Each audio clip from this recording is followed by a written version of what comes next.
like Jin, whereas like I have my samurai honor to worry about. I can't play dirty. She's like, no, it's like playing dirty is not a problem once you've gone hungry.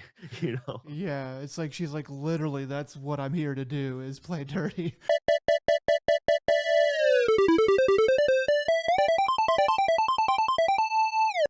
Hello and welcome to another Dead Pixel, where a podcast about video games, anime, life, a little bit of everything in between. I'm your host, as always, Joe, and with me, the gentleman who set up his own personal fright fest at the local petting zoo, Nick. How you doing, Nick? Doing good, yeah. You would be surprised how easy it is to get permits for that, and you would be surprised that nobody ever asks for those permits. Um, and so, yeah, those are two things that I can say without any potential repercussions.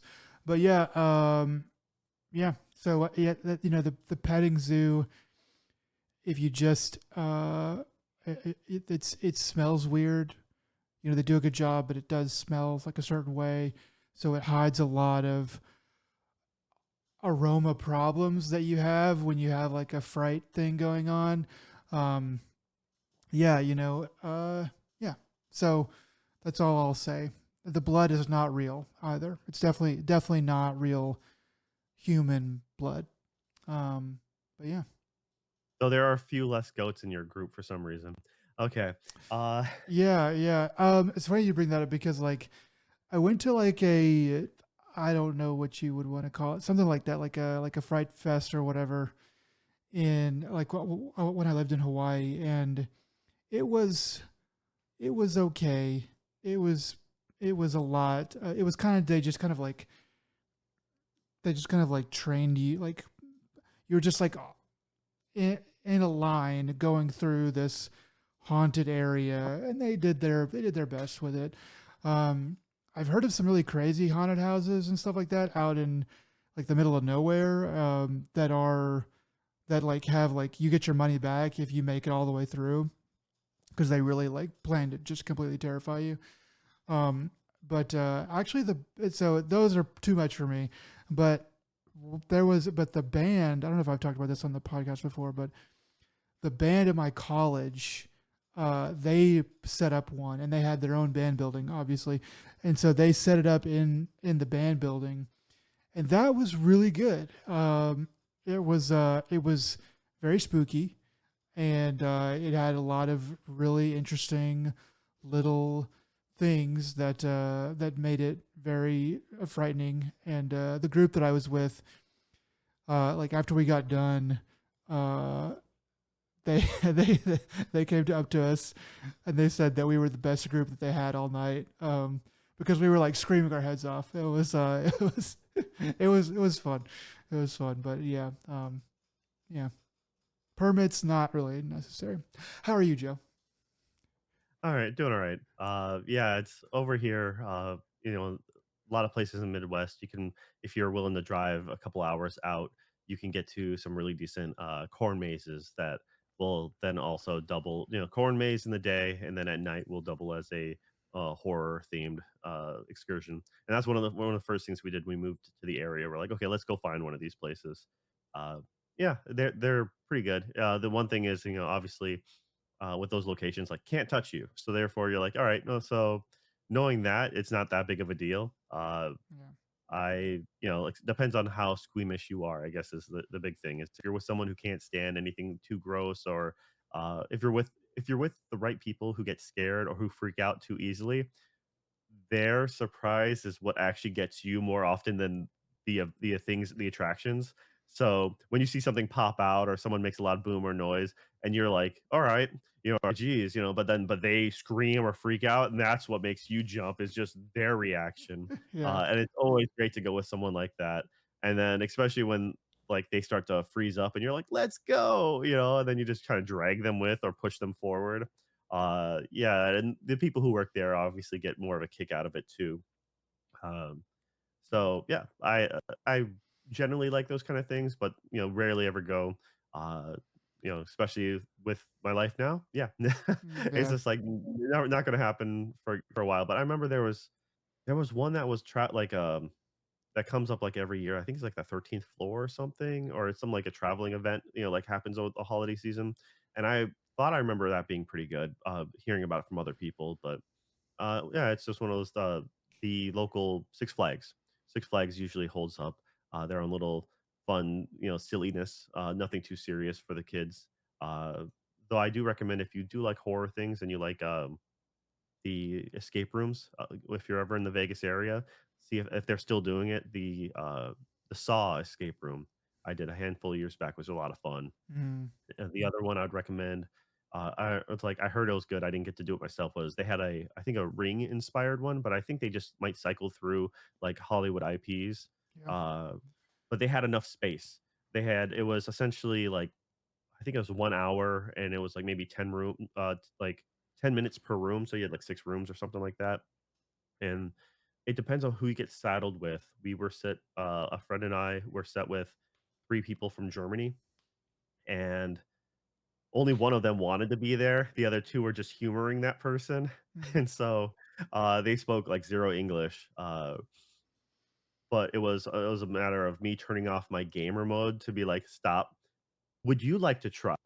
yeah. Because or, like, the moment things kicked off, you're like, you're seeing iconic scenes from the movies, and one of the things is, like, the puzzle keys. I'm like, "Alright, I'm gonna go ahead and stick my hand down this sink and hopefully not get to it, like, where the garbage disposal is, right?" Or something, or just if hopefully there's nothing squishy in here, Yeah. or, literally having to crawl underneath, conveyor belts, that's supposed to be because the outside of the place was an actual, like, butcher's facility. At least it did a really good job making it look like it.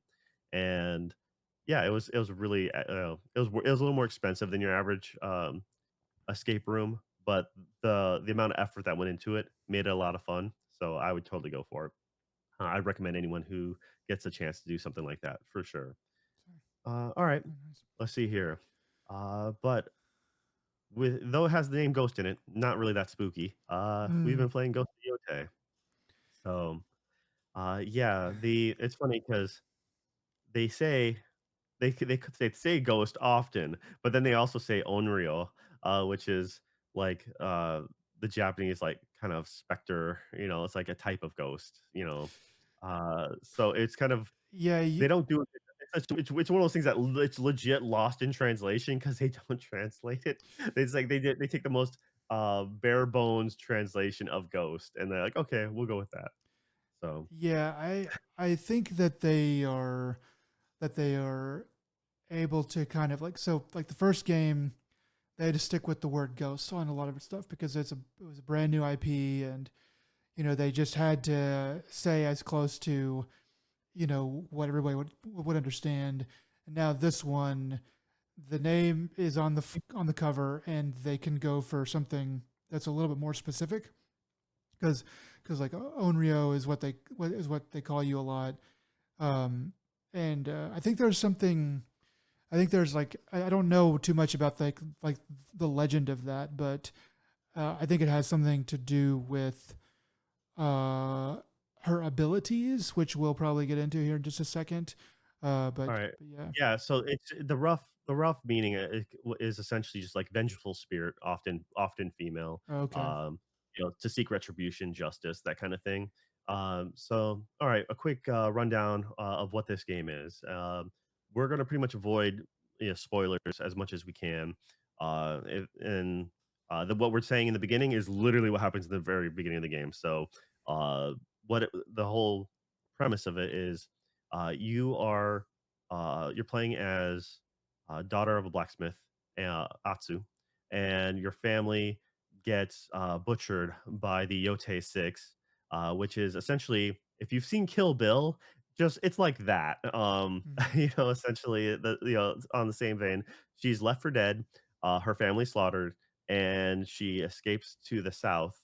This is supposed to be in the, like, Hokkaido, region.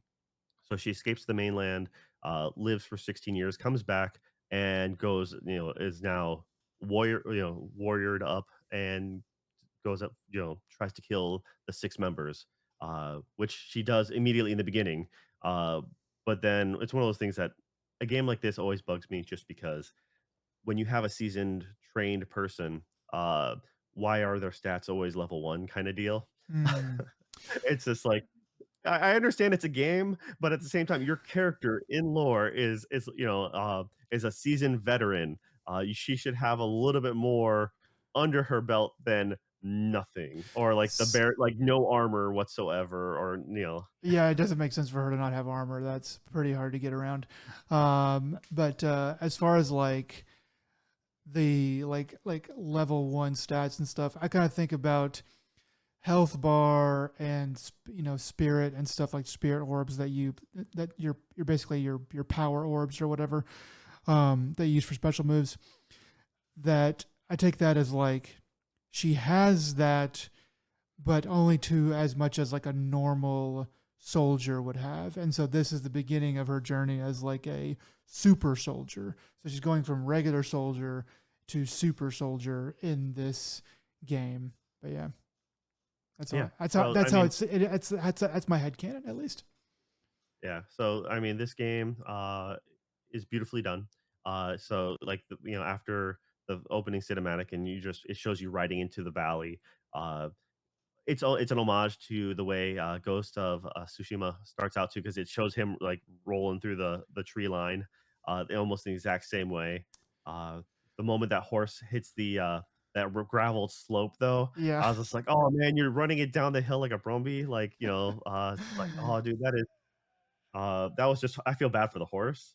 Yeah, those gravel slopes are a little bit like. I mean, I get why you're doing it. You wanted to handle it this way, but it is even whenever she just slides down by herself, it is like, gosh, your hands must just be all cut up. But okay, so yeah, so I'm only about 11 hours into the game, and I even for that I don't think I've gotten all that far. I spent a really long time fighting this one particular enemy here recently, but but so so pretty much all my thoughts are going to be like basically early thoughts, early ideas on the game. Um, coming into this game, uh, prior to it coming out, all year I've been looking at this game as like a probable, almost definite game of the year contender. It's like, oh, Ghost of Yotei is coming out. That's definitely going to be a game of the year contender. It's like something that I had in my mind, like a fact, like 2 + 2 = 4. Like I just had that, like, yeah. But when I started it up, and at the very beginning you're walking through a town, I was like, okay, this looks a lot like the first game. And I was like, it kind of makes sense, like like the second part of like walking through the town, like more stuff like comes out. I'm like, okay, this actually does look good. Okay. And then you get to this place that you're trying to get to, and then like there's like a bit of a cutscene, and then there's like an opening duel, I'll say, like a little fight. And like whenever that happened, I was like, oh dang, they just like completely, this is like a complete and total upgrade on like everything. Because it felt very much the same. It felt very familiar to the first game, but I really wasn't sure how different it would be from like Ghost of Tsushima upgraded to PS5 graphics, which you can kind of tell it's dated in some places. This game is very much more updated, obviously in graphics and textures and stuff like that. And yeah, when you're riding through the field, like through the fields toward your home, like at the beginning of the game, it is like pretty breathtaking. I think the light is a little bit more like realistic. It's still really beautiful, but it's a little bit more like slightly more down to earth somehow. And just like the early part, and then that part where you're heading back to your home, and then a couple more like little things as you go in the beginning of the game made me realize like, okay, yes, this is definitely a very high game of the year contender. And I was like, daggum. But then going through the early parts of the game, and having just played basically, having played through all of Ghost of Tsushima earlier this year, yeah, everything is just an upgrade. Everything is just like, okay, you remember how we did that in the last game? Well, we're going to do that again, but it's the next level now. There's like an added thing that makes it like more interesting. And like we're replacing these things for these things. Cause like I was afraid I was just going to be doing a lot of the same stuff again. And it's the same vein, but it's just slightly different. You can just tell that they really went all out to to take everything like, okay, combat's good, puzzles are good, finding these things is good, the dialogue and the story is good, the duels are good. How do we make that? How do we turn all that up to 11? And I mean, through 10, 11 hours, that I can say they're very successful so far. I think I clocked in about 30 hours right now. Okay. So, yeah, that's it's been, it's one of the things that when a game comes to a game like this, I explore a lot, to the point where I've uh, I went further into the maps, just to kind of unlock some of the other things that there are to unlock, but then double backed once I gotten new weapons, new and some new kit, um, and I've been amazed on how often the map is littered with uh, neat things. Just so your map, uh, it'll have that fog of war. So it'll be just whited out. And so as you ride through that area, it'll be exposed. So then I see sections that I've already done pretty much all the major events in that area. Like, and which is one of the things that's really nice is after you've gone to an area, you could have completed whatever it needs to be, whether it's a wolf den, a fox den, it could be just a camp, a random camp that just happens to be a permanent like camping site there. Yeah. Any of those locations. You can always just map back to that, which is really nice. So it helps you like hone in on where you are. So you don't necessarily have to go all the way to the to the big location and then ride your way there. It's like no, you can actually get pretty close to wherever you need on the map, so long as you've been there once before. So here I am, just for my completionist brain, uh, literally going up and down Mm. like in rows, as if I was farming the Like field. you're tilling a field. Yeah, just to clear out that map. But then, it looks from, and it's a flat area for the most part, or it's a slightly wooded area. It doesn't seem like there's a whole lot there. So I'm like, yeah, it doesn't from left to right, quick scan, there's nothing of real note. And then all of a sudden, the next thing I know, I find like, oh snap, there seems to be a hole in the ground, and I jump in there, and there's just like a little nugget of like, here's a new piece of armor equipment or like headgear or something like that, which doesn't actually give you armor bonus. It's just fashion souls essentially. Or here's like I missed in this like swampy area, like it looked like there was nothing there, and here's this a little tiny little campfire next to it is a chest, and there's a little mask cover. I'm like, okay, so they sprinkle these little things everywhere, which is pretty nice. And there is a lot for you to do in this game, that is kind of frivolous, but also it's a lot of fun in its own weird way. I don't know if you got to play a lot of Zeni Hachichi, I think it's called, but it's the gambling game. Uh, Oh, so I only played I only played enough to get the immediate story beat from that. And I was like, this is actually a pretty cool little game. But I was looking to do something else, so I was like, I'll come back to this. But yeah, I did get a chance to play a little bit of that. So if you want to break that game completely, what you do is you go in the menu system. There's an option under like accessibility, I think it is, to see the power meter of your press. And what it Oh, does is it shows you the coin, and as you squeeze the R2 trigger, it then moves it up. And so therefore you can see exactly where you're aiming. And then you just next thing you know, you're just cheating your way through and you're just collecting a lot of money for it. okay. Early game helps a lot. Bounties are the way to do it later on, but early on, it's just like when you need that couple, just you need that 400 mon for whatever simple quiver upgrade or something like that. It really comes in clutch. Hmm. And then a lot of the places, the dens will have then when you go to it for the first time, you beat them once, and then they'll offer you a charm for doing it again. And that's one of the tips is say is get as many charms as you can because as you get more charms, you unlock more charm slots. And then the earlier charm slots, which were minor, after so many new charms as well, you're also gonna they're gonna upgrade to a major charm slot. Um, and you try to get, like I said, the more charms you get, like some of them require uh, prerequisites to level up. Okay.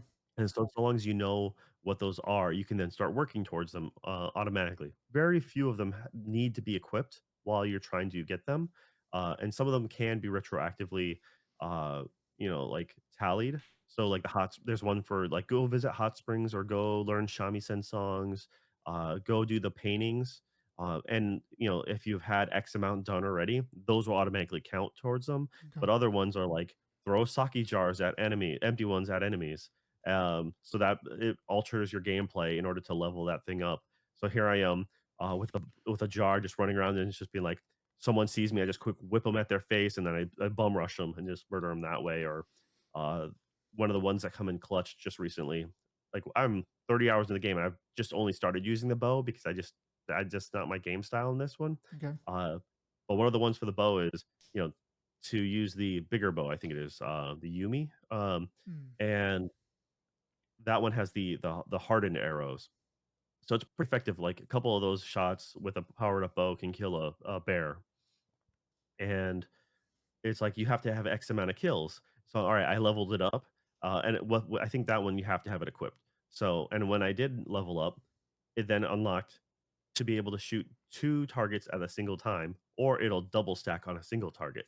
So that makes killing bears or, multiple targets real easy. So when you see the roaming bandits or, the soldiers of 4, groups of 4 that run around, you're able to hit, like, 2 at once, and then before the other 2 get off their horse, you hit those guys and you're done. And so you're stacking up kills really quickly. And then when you unlock it again, it then lets you shoot 3 targets at once. Mm. Um, which then I'm like, "Oh, man," plus with a bunch of the other charms, you can make some crazy builds. Um, and I'm like so I am now exploring the idea of making an archer build, which kind of for me is like kind of defeats the point of like in a lot of games where it's a Skyrim or something or Fallout. I always do like essentially you do a sniper build. That's how they that's what you do. um, they're usually overpowered and broken, but in this game I'm like, yeah, this is totally overpowered and broken as well. But anyways, there's so much customization in this game that I really do appreciate it. But at the same time, it's like the amount of charms is kind of insane, and you have to, and that's why they have different loadouts for you, which is the other thing I'm gonna mention, which I really like, because if you want to have an archer loadout from armor to charms, no problem. If you want to have your up close combat, or if you want your um, something more of an assassin style or a standoff, like when you go to a camp and you just want to yell at everyone, get their attention, just beat them in one fell swoop, and then bounce. There's a lot of ways to do it. Yeah, I think I Uh, noticed there was three loadouts. Do you get more as you go I on? haven't gotten more. I've only had the 3. I mean, So three is enough, really, because there's only going to really be three basic ways that you would probably want to do stuff. So I don't think that's plenty. I was just wondering if that was it. yeah, is to be fair though, I didn't get a 3rd piece of I got the 1 armor from Taro in the beginning, who is a wandering if you go far enough north, he has a permanent fixed location, but if you don't, then you can either randomly find him at a camp or if you spawn a camp. Um, and I think I don't remember if I mentioned to you on the cast last time, but I think I just talked to you about it. For some reason in the beginning I was having issues with um I think my brain was I was trying to start up, like, jump on the horse by pressing, Y, the top of the button, the, triangle, and for some reason, I think I kept on just jumping back to the camp by accident or something like that, and I did it, like, 3 times in a row, but I ended up meeting 2 different strangers because I sat down at the camp, Mm. and I'm like, "Okay." So they just, it is a neat way to do that, but also I feel like they reward you at weird times because at a given point, I happen to just get done with a folk tale or like they have like some story like missions or lore, Mm. like so this one I was going after like a yokai essentially. It was and I got their armor. Afterwards, I decided to camp, and this person just randomly sat down next to me, and he was just a seller. And he goes, "Yeah, I have this thing to sell if you're interested." And I look, and it's like a cursed mask. It lets you take more damage, but you deal more damage. Hmm. Uh, so I it's just got that armor literally just earlier today. That was the person you fight to get that. I struggled mightily to get through with him. Yeah. So anyway, but was that it, the lilies or the spider lily the armor? bells. No, okay, see, I didn't Okay, get the belt. different. So Okay. the thing that did the damage portion was a mask that just some random seller happened when I Uh, pitched camp. okay. Okay. So it's like a two-tone mask, white and red, and it's funny because you read the option and it's talking about or the description talking about how it's, cursed, and then Atsu is like, so what's the deal with this mask?" You're like, "Oh, no, nothing, it's fine." It's like, "Then you don't mind taking it back?" It's like, "No, no, no, okay, fine." It's I Yeah. might have from some people, but, like, some stuff is like it's essentially a cursed item that he just wants you to take off his hands. It's like, Yeah. "So you didn't mind me taking it?" He's like, "Well, I'm sorry, but" you know? Yeah. Yeah, so, like I said, they have these, they have these special, like, story missions or, like, these little fun side missions to go off of. There's a lot of really interesting points, but I'm into the point where in the game where money isn't a concern. Mm. Um, so I recommend anyone else quickly try to go into Oni territory. Go upper left of the map. Get in. It doesn't cost you anything to go into those areas, and then go all the way to the right. Go all the way north. Go to the where the Kitsune is, and because Kitsune has the shinobi steel that drops off of enemies. Those enemies will be tougher, but at least if you start picking up chests, they will be available. And same with the on the left side where the Oni is. I feel like the game wants you to go to the Oni section first, anyways, story wise. Is Um, that but west or the west side, okay, west side. So I'm like sorry. Yeah, northwest? yeah, northwest. Okay. So essentially, the you have your the was it Ishikari Plains or whatever, Mhm. and then you go up the west side for the Oni. You go up the upper east side all the way north to the I can't remember that the river. It's something river or something, Mhm. um, but anyways, it's the and so you get Shinobi Steel, you get the Oni Raider masks, and those are what you need to level up your weapons. Um, those are the higher items, and if you get those sooner, it makes life a little bit easier for you. You can freely travel back and forth, not a big deal. You can fast travel, so it's not like a big ordeal. And plus, in those areas, you'll automatically start to unlock the other specialty weapons. Um, you get a spear. You get the Is that the Yari? uh, yeah, the Yachty, and then you get the, sickle and chain, which I can't Kusuragi I can't remember how it's pronounced. Kusuranagi? I Uh, forget what it's called. Yeah. yeah, you get that, the Odachi, you get in the main area. I like the Odachi a lot. I've actually leveled up my Odachi, and I've gotten the last bit of story out of that. Um, Okay. you get a bunch of if you go up to the Kitsune area, that's where you get your I think that's where you get your smoke bombs, and but I do know that is where you get your, kunai, and that really helps out a lot. So, it's one of those things that it's like, I feel like these aren't spoilers, but it's one of those things that, like, hey, if you wanna make anything to make exploring more fun, um, I think that really helps keep you engaged because if you're struggling or if you're just finding it tedious and you wanna level up, you wanna become more, powerful, 'cause the one of the things this does better, there's so much to do compared to, uh, Ghost of Tsushima. Felt like there was a lot to do, and but if you did everything before the major story beats, you got so overpowered, it was kinda ridiculous. Yeah. Uh, Yeah. Yeah. this Even one, I was I just gonna still say. feel challenged even after that.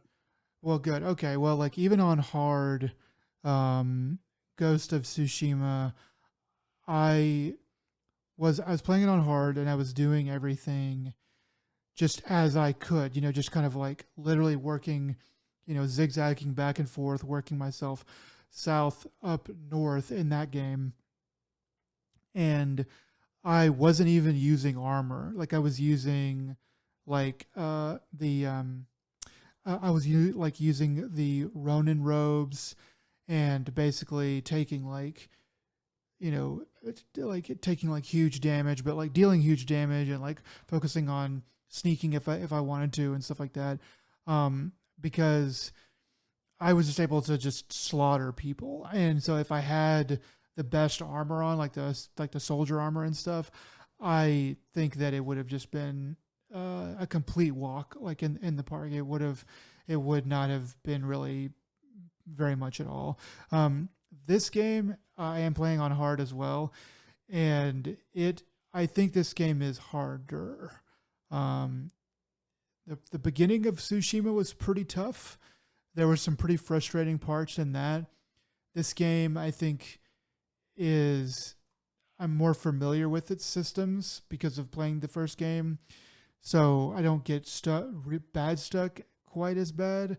But there's a lot more there's a lot more tough spots where I'm like, okay, I gotta like really try this multiple times in order to finally get through. So some of it's my fault. Some of it I have gone in maybe ill prepared. Um, but yeah, like overall, like, and I'm enjoying playing that way because I do find like I think that this game's difficulty is such that it makes it more fun, like the first one as well. But this game's difficulty makes it so that you have to engage with its systems.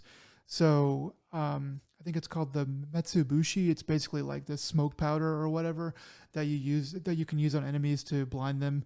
Um, so I like got that, and I didn't use it right away, but I got into a couple pickles and I started using it, and I was like, oh, okay, this, and so like run out of that. I don't have to pick up sake jars very much, but anytime I kill somebody and they drop their sword, which I thought was a really good, like a really good thing that they added. But when you kill somebody, they drop their sword and then it like sticks out of the ground and it like sparkles and you can roll over to it or whatever, get over to it, press R2, pick it up, and then press square and throw it at an enemy without really having to aim like very much. So like if you got like 10 enemies on you and you kill one, he drops his sword and you're like, oh, thank goodness, you can roll over, grab it, and kill another one. Um, and it just helps the flow of battle like feel like a lot like a lot cooler. Yeah, that It's and fun to throw something a really ridiculous far distance too, though, because I've cleared out camps that way. Like I'll stealth kill somebody, oh yeah. grab, and they'll just sometimes either their weapon will drop or they'll just be extra weapons lying about. And then I see a guardsman like way up there. So instead of having to climb to the top of the tower, I just like you just throw a spear at them from just what seems like ridiculous distance away. And so long as they're outlined, you're pretty much guaranteed to hit. Later on, you'll have better armored enemies who will then take multiple hits. But I have killed like bounties or like key figures a little too easily. I'm like, oh wait, that was it. Mhm. That was like a little bit of a lackluster, experience. Um, but then again, I also generally, when it comes to going into a camp, I'll generally my goal is to be an assassin. Um, I think I have one of the first things I did was almost maxed out the entire assassin tree. The thing I don't have is the triple kill, just because I rarely get enemies bunched up together enough, and I don't try to bait them together, I guess. Mhm. Um, so you can like they make it's one of those things that it's like, hey, if you miss the fact that you can't hear where like kind of like have the Jin Sakai's like listen ability, Oh yeah. um, it's like you one, follow this, just go north to the Kitsune area, do a handful of story missions. They'll do something equivalent. Um, Okay. but two, sake jar, or and then just hold aim, and then they'll kind of show you what enemy will be affected by the sound, and so it kind of pings enemies for you to it's like okay, there's at least one there, and there's one over there. So it's a little cheap, but it works.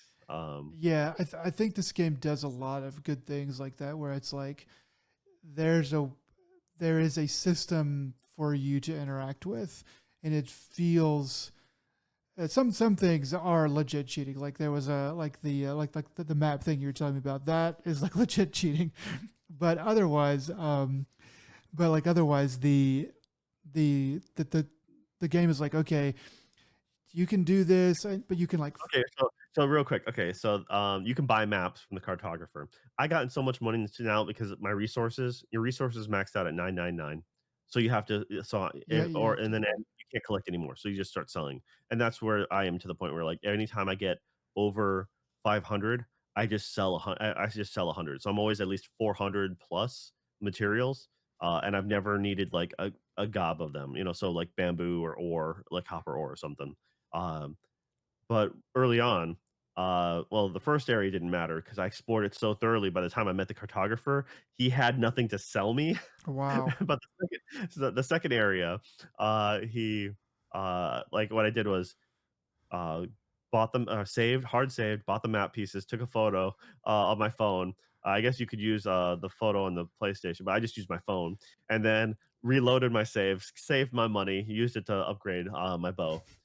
So I mean, early on they are pretty stingy with the money. It's like, okay, I can't buy that, can't buy that. Okay, I guess gotta go back out and kill people and find stuff. But a lot of the system anyway, like I was trying to say, like a lot of the systems make you kind of feel like you're cheating because you're like, oh, I noticed this, or like, oh, I can do that, or this or that, and so that is a good feeling, I think. Um, I think that the duels in the first game were pretty much everybody's favorite thing. Like Tsushima had a ton of great stuff. Like pretty much everything in that game is either good to great to amazing. But everybody that I heard about was like, oh, but the duels, they were so cool. Um, and so they seem to hear that feedback and kind of double down on it because I feel like there's a lot more duels, a lot like more varied duels. Like in the first one, you were just hunting down the Ronin, but in this one, you're getting bounties, and you get like quite a few of those, and you kind of have to search them out, and then you've got like to do stuff, and some of them are less dually. They're just like, oh, here's a guy and his soldiers, and you kind of have to fight like a more maybe advanced enemy, but it's not as like hardcore like samurai v samurai duel. But a lot of them are. But like a lot of them are like, hey, this you start like a basically like Mortal Kombat, like 3, 2, 1, fight, and you go after each other. So anyway, The dueling that trees the dueling trees are, like, a more the most reminiscent of the original, Ghost of Tsushima style duels, and if you've gone ahead to unlock the dual blade technique, Mhm. Oh yeah. you after doing that you get a technique out of there, but I mentioned last time that I did the dueling tree stuff just to unlock, like, the final bit of that, and that is, like, the optional boss that's harder than my guess is optional boss harder than endgame boss fight, and I was very ill prepared because at that time I was like 12 hours in and 0, like really any upgrades at all to spirit, which is your stamina equivalent, and my health really wasn't that high. Didn't really have upgraded weapons. And I'm like, dude, I just after like 2 hits, 1 or 2 hits, I'm down. Mm, And so now I'm much better prepared. Haven't tried it yet. And you also get like new abilities to like to kind of res yourself and some other things like that. Plus a bunch more tools to use. So it's one of those game. This is a game where you can play it pretty much any way you want, um, but it almost is more beneficial to just mainline what you know is the important stuff. Or mm, what's important to you, like after going after certain weapons, because certain weapons will uh, parry well, or like they'll fight better with against certain ones, like they generally like if you have a sword, fight use it with a sword. But I think that ball and chain, the sickle and chain, I think that might be the a good combative thing against the sword. But they're like, yeah, if you come across a spearman or a yachty user, um, that's when you want to use like an odachi or something like that. Or if you the brutes is what you use the odachi with. Two swords. That's it. Two swords is for the spear users, and it's not as I think it's more forgiving than Tsushima in that way because Tsushima you having to do the stance where you like quickly had to change, the different combat style. I think that was more difficult and harder to brute force your way. Um, I find it much easier to use a Yachty or much easier to use the Odachi to just to mow down everybody and anything. Hmm. Um, Okay. so it's kind of, I thought that if you didn't use the right stance in Tsushima, you get messed up real quick. In this one, I think they give you a lot more outs, between, like, the smoke, the kunai, then there's a bunch of other stuff, weapons and stuff that I'm not gonna really get too much into later, in late game, Hmm. but that's like I said, they give you a plethora of things, and that's cool. I like the fact that they give you options, they're not sticklers about it. Yeah, and Of I course, mean, I feel she's a like she's in a person. She's not like Jin, whereas like I have my samurai honor to worry about. I can't play dirty. She's like, no. It's like playing dirty is not a problem once you've gone hungry. you know. yeah, it's like she's like literally that's what I'm here to do is play dirty. Um, I they haven't given me too much. I can't remember how fast I really got a lot of those extra weapons and things in Tsushima, but I feel like they haven't given me too much. They've you got your sword and you got your dual blades, and and the ninja dust and a bow or two bows with some different arrows and stuff. But there's like a lot. I know there's like a lot more that's coming, and I'm glad that they haven't been like and this and this and this like really super early, because I'm really enjoying getting a good feel for like how this weapon works, literally opposed to that weapon when those are the only two options. So that's been pretty cool. But um, I also like how the upgrade tree works now more. Um, in Tsushima, like you'd earn a upgrade point, in many different ways. But let's say you earned an upgrade point. Well, once you did that, you'd have like your whole tree basically in front of you. And I found myself like ignoring certain portions, or like favoring certain portions or whatever. Whereas this game breaks that out a bit more. Like for example, you there's a lot of wolf missions, which like when you play the game, you'll understand what that really means. But there are these missions where you interact with a wolf. So once you finish each mission, you get a you get a point, but that point for the wolf mission only goes on to working with the wolf. And so it's like, okay, you don't have as many things to choose from, and you have to choose, since you just did a wolf mission, you have to choose how you improve your wolf missioning stuff. And so I like that because it's like, okay, so this is what I have to choose from. I'll do this. And then you go do a different kind of thing and you upgrade that. It's like, okay, I'll do that. So you don't kind of get stuck going down some like weird path or having to go, well, I'm really like overloaded on this. I really need to balance up, but I kind of don't want to. I don't know. It just does a little bit more of the thinking on that level for you, and spreading it around for you. So like I go on this mission. This is what I'm gonna get, and it just I don't know. I like that balancing better. Yeah, I feel that it was really weird though for the vibe of the game for a while because in the points of the game, I feel like it's suffering a slight identity crisis. Um, Mm-hmm. Part of it was like I was like, are you trying to go for like every like they're gonna crib from a bunch of different games, like visually and like tonally in a certain y- I talked to you about this before, you know, some of the music thematically, I'm like, okay, you're you're cribbing off a western. And I'm like, okay, I understand. There's a lot of um, commonality between them, but it's just like you're literally just you're switch out the switch out the some of the instruments and like but you still have the twanginess of like guitar in the background. I'm like Mm-hmm. this is kind of odd.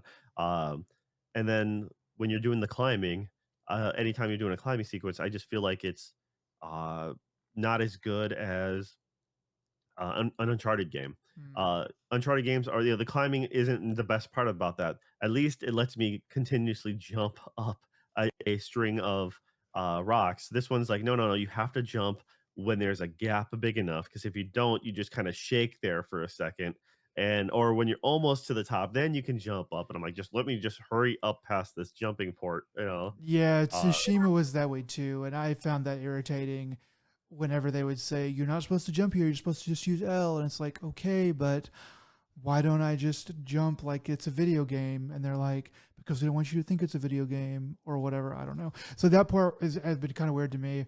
I kind of like, yeah, like playing this game very early on. I was like, "Dang, this feels like a Western." But then I was like, they're trying to make it feel like an old samurai movie, and a lot of those, not a ton, but a significant number, especially like the Clint Eastwood westerns, were like based off of samurai movies. And so, but so it definitely feels like a really old like Kurosawa, and they list some other directors as well, but some old samurai movies. It feels like that, but it does feel more like, quote, not American and not like European or whatever, but like literal like movie Western. It does feel movie Western a little bit in that direction.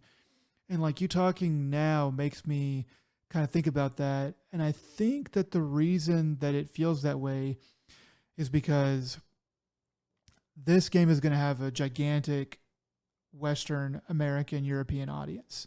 Um, Half or more than half, maybe way over more than half of the audience for this game is not going to be Japanese or even East Asian.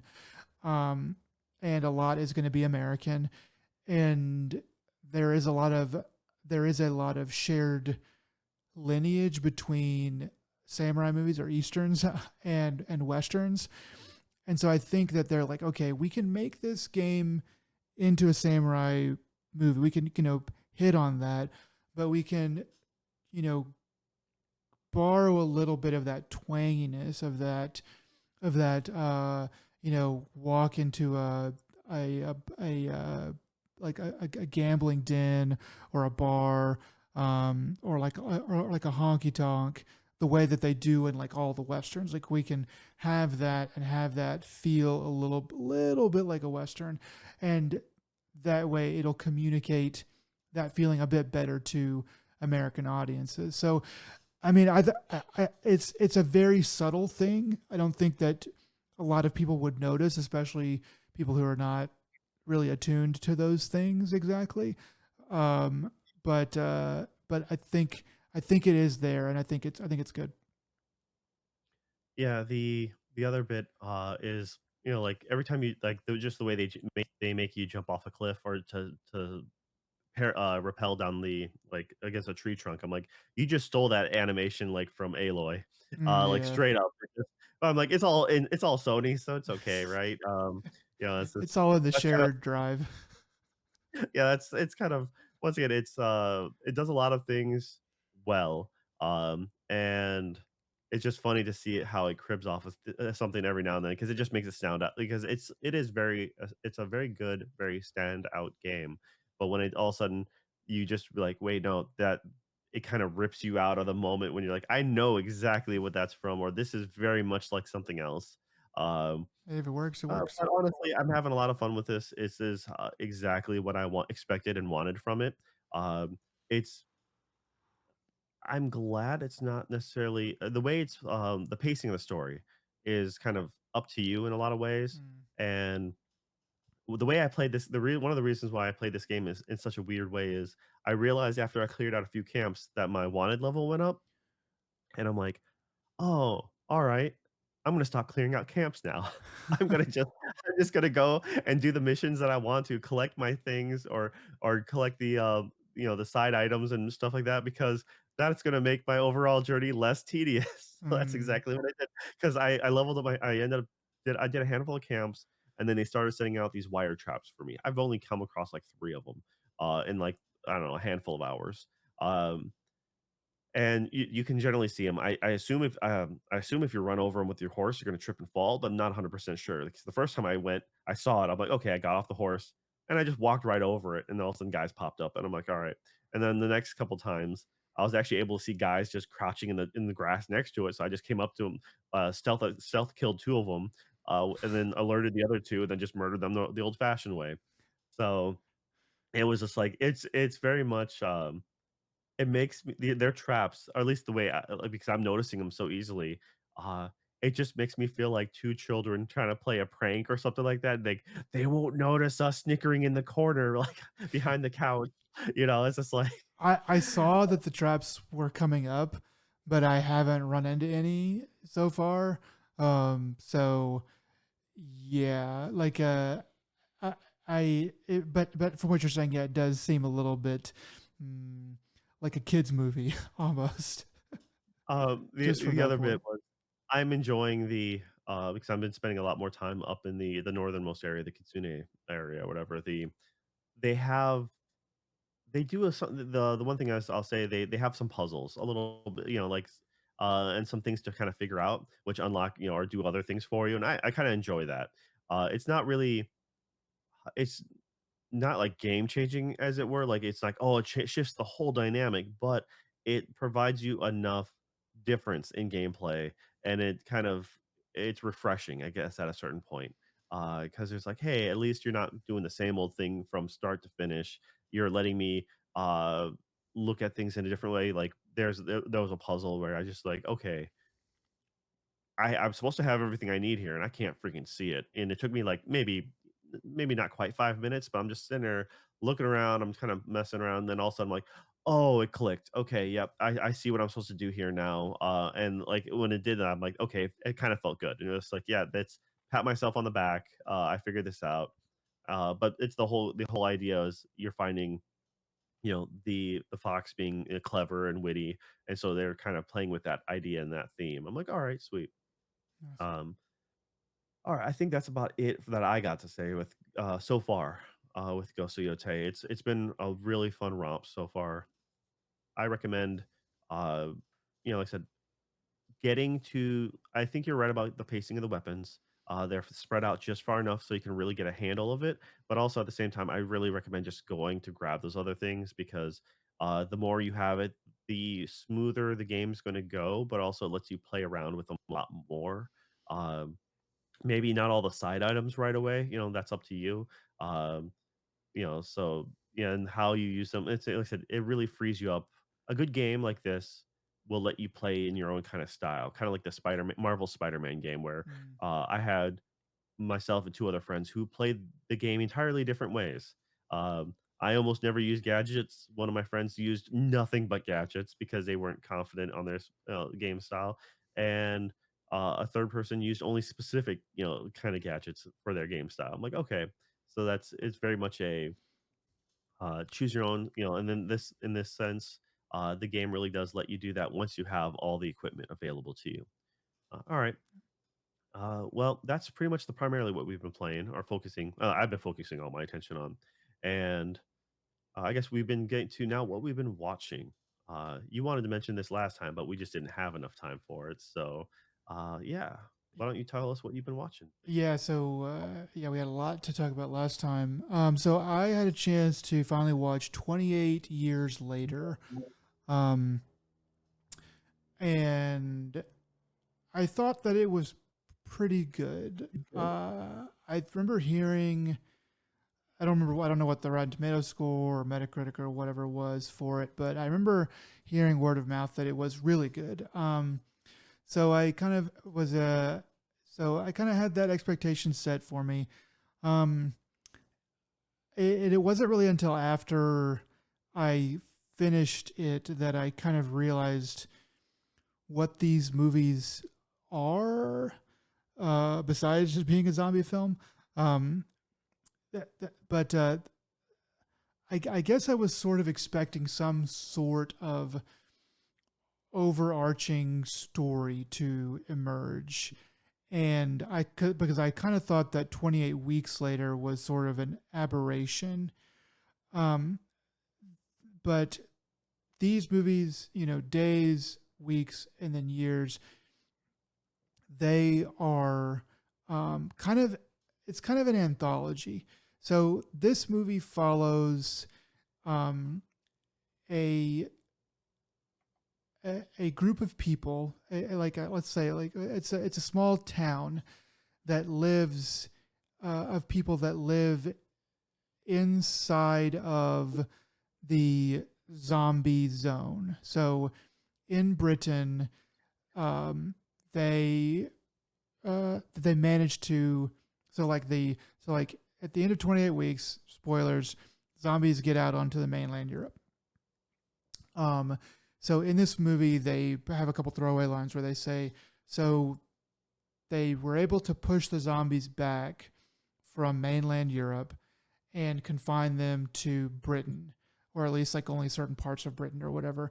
And there's a little island that's basically connected to the mainland of Britain, um, where people still live, and they're like, but they're closed off from society. Like they kind of are scarce on food, scarce on equipment and supplies and stuff like that. They have enough to survive and to do okay, but not like they have. It's not like they have like a grocery store like right there.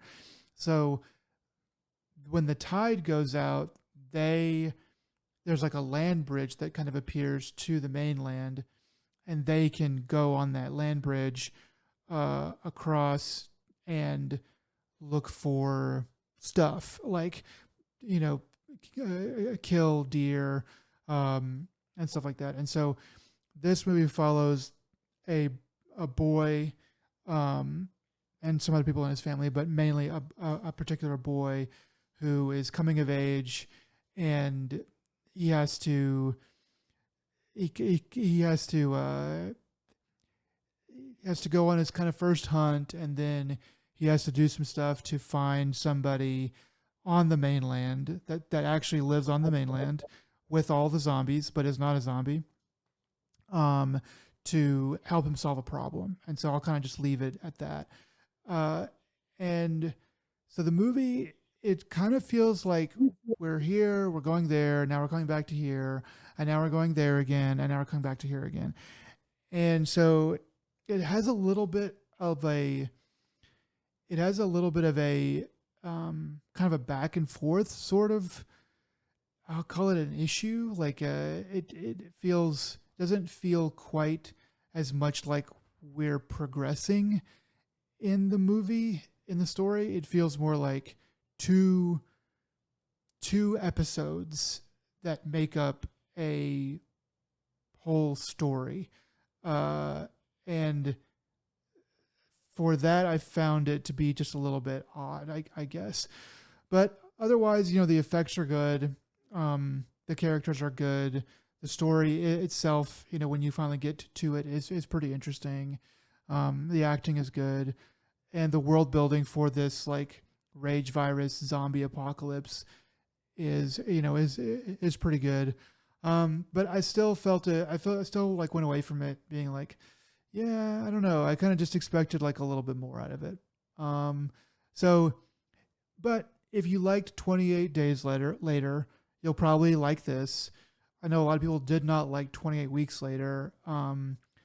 I did not scrutinize it, but I didn't hate it. I do think there are a lot of ways that it could have been better, but I think that this one is probably a better step in the right direction. And yeah. Anyway, if you're a fan of zombie films, you could definitely do worse. And yeah, that's about it. Yeah, with the 28 Days Later, it's pretty much a cult classic at this point. And it's kind of hard to beat that when it comes to the, especially with zombie burnout that happened around that same time. 100%. Uh, so I think it's, you know, a lot of people you can't fault that movie. Like if you do, people come at you. But, but when it comes to 28, it set the bar so high that 28 weeks later just kind of just didn't live up to it in a lot of ways. I remember 28 Days Later, just the soundtrack was like, or at least the theme or like the motif of that, like it was really good. It was really freaking good. And yeah, I think the same thing. 28 weeks later wasn't bad. But it wasn't like, there was nothing wrong with it. It was just there as a movie. And that was about it. I'm glad they fixed the ending, um, or like they retcon the ending to, like to make it fit thematically instead of just ignoring it. Because I remember that was the original scuttlebutt was like, oh yeah, no, they're just ignoring or they're retconning the second movie out of existence. And I'm like, no. But by jumping to 28 years later, uh, you can then nicely slot in a sequel prequel where it's 28 months, right? So Yeah, if you want to, yeah. I mean, like I mean, 28 days later, it was so different for the time. Um, The Walking Dead. I don't know when the comic of The Walking Dead started coming, so I don't know who copied who first. But like my first thing with The Walking Dead was the TV show, and I was like, oh, this is just like 28 Days Later because like he literally wakes up from a coma like the guy in 28 Days Later. Um, so so anyway, so like even if you read the comic and it did come out first or whatever, I don't know what it did, but even if it did, the like a lot of people's first interaction with hardcore zombie movie culture is 28 Days Later, and it moves it it moves along very well. It explains the rules of it very well, and it has a nice from like zero to hero kind of thing, and then they're like and then the movie ends, and there's I think there was two endings to 28 Days Later. I'm almost positive because I know I saw, but I think so. I know there were two endings on the DVD, but I can't remember if different theaters played the different versions of the end. Um, anyway, that's neither here nor there.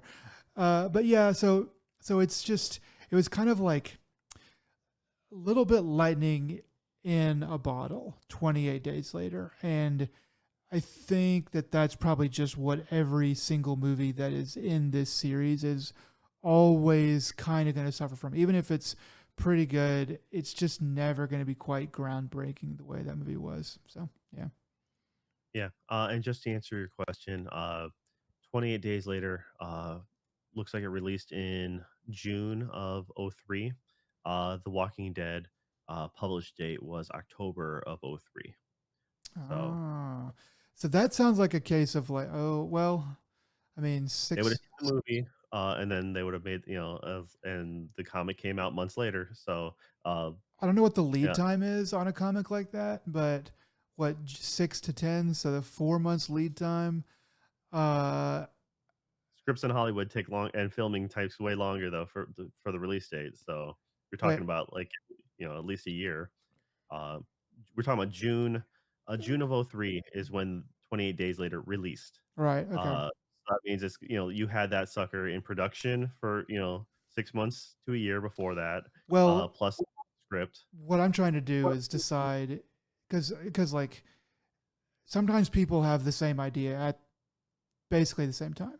So obviously, 28 Days Later, and maybe not. It's like they wrote it or whatever. They tagged in first, but how long was that? Was the Walking Dead guy? How long did he have that idea in his head and stuff like that? So maybe it was just one of those things where it's that idea's time had come, and that's just where we were. It doesn't really matter, but it was just kind of a weird little thought experiment.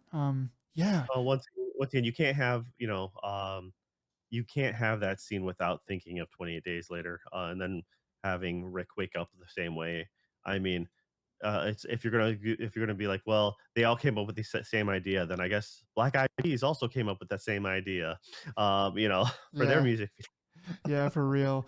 I'm just looking at. I just happened to pull up the Google of this, and like the budget Now I think I understand a bit more. The budget for 28 Days Later was only $8 million.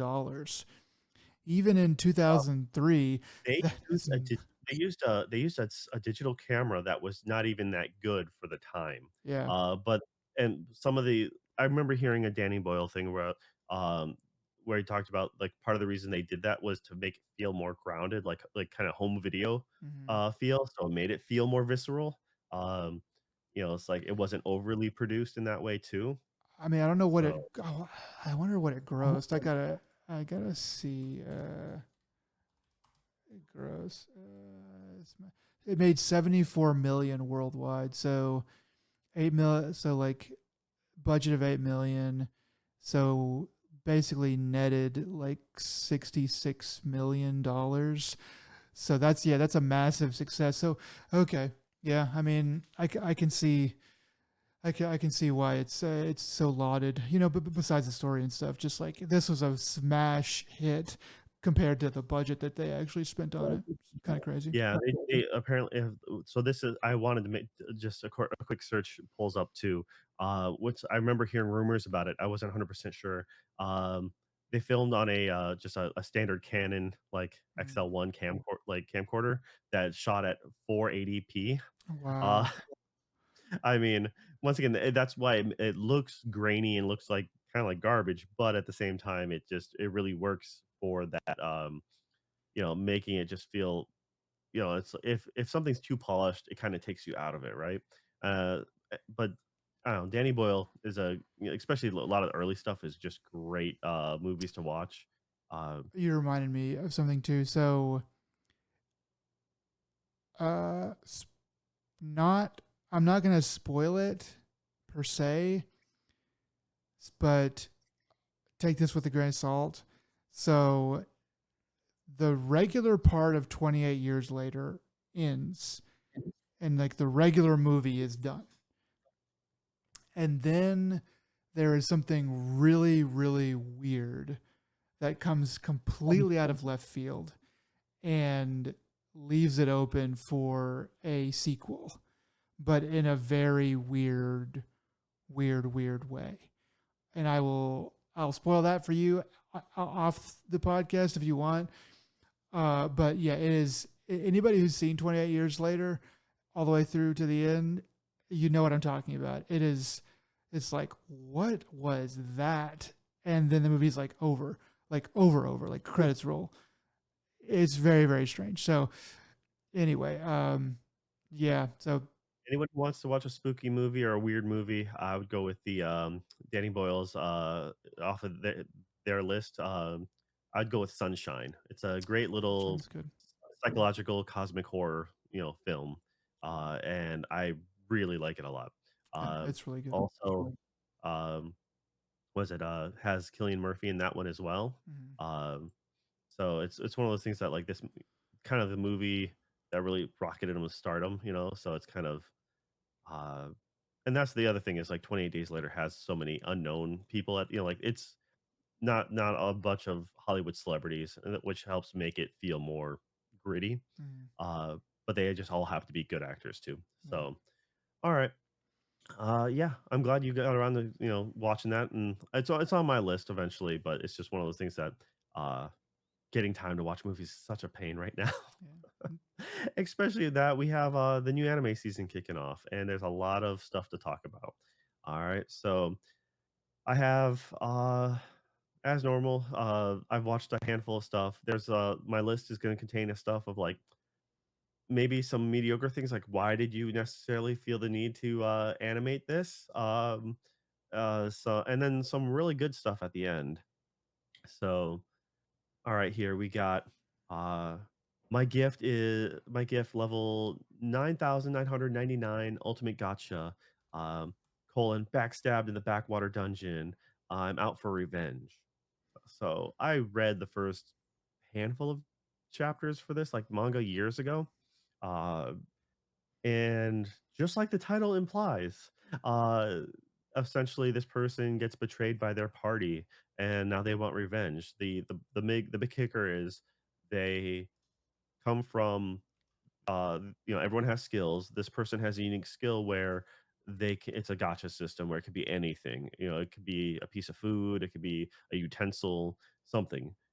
Turns out this person doesn't know at this time that their ability works based off the midi chlorians. I don't know, the magic Mm. particles on the air. And so since they're on surface level, it's very thin. But when he's deep in the dungeon, apparently it works better. He only finds that out after he's left for dead. So the when he's on the surface, he pulls stuff, and it's just like instead of it's like, oh, I'm getting a fork, and he gets a fork, and it's a bent fork. Like I'm getting an apple and a piece of and a loaf of bread, but they're like rotten and moldy. You know, so turns out when him and his he's in with a super party that is an ethnic diversity rainbow colors. You know, you have your elf, your beastman, you have a little bit of everybody. And so he's the human to fill out the rounds, and essentially he builds himself his ultimate empire once he's left for dead, and he starts leveling up, and he wants to get his revenge on. So I remember reading it and being like, yeah, it's okay. It's if you like a revenge story, then it's fine. Pseudo harem style because he's pulling gotcha cards, which are like super combat maids and stuff like that. It was it was one of the things that I didn't continue reading, forgot all about it, and then went, oh wait. Once I saw the anime, I'm like, this is that thing. All right, Roger that. So um, I don't know. It's to each their own. I'm not gonna knock it necessarily, like saying you shouldn't watch it. I watched episode one. The quality seemed okay enough. Um, yeah, it's by JC Staff, currently doing this. So take that what you will. All right, next one up. Um, Hero without a class. Who even needs skills? All right. Now, this one is the fantasy world where dude gets he's one of those stories where he gets his skills from the church when he turns of age. Turns out, or maybe not from the church, but whenever he gets comes of age, he gets his skills. Turns out he has no skill at all. Uh, everyone else around him gets like good skills, and he has nothing. Um, but that's where the secret of his technique comes in, where since he's not pinned down by the rules of the world, he can then learn anything, so long as he puts his mind to it and puts enough effort. It just so happens that his father is like like an uber mage, and his mom is like a sword saint. So therefore, he can learn. He's learning all those techniques at home. Uh, Now I I read quite a bit of this like forever ago, just because it's one of those okay, your main MC gets so OP that you're like, how much more ridiculous can the story get, or how can they breeze their way through while shocking everyone them around them? And it's not a bad story, uh, but one of the things is in the animation here they introduce his eldest sister, who's like who's like the short, doting older sister, and I'm like, I don't remember her appearing until like far later because you don't realize he has an older sister until you realize she's like a big brocon and she's like hunting him down, to possessively try to like baby him and own him more or less. Um, but he does have a younger sister who was, at least in the first episode, was not in it at all. I'm like, wait a minute, where is she? Because literally like there's a story arc about her getting her class and being upset with her brother and then trying to like go dark side or something like that. um so then that's roughly where I quit out because I'm like, okay, just I kind of dropped it a long time ago.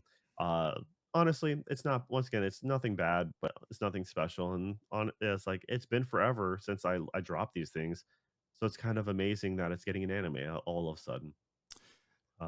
Yeah. Eventually, uh, eventually, even this podcast will be made into an anime.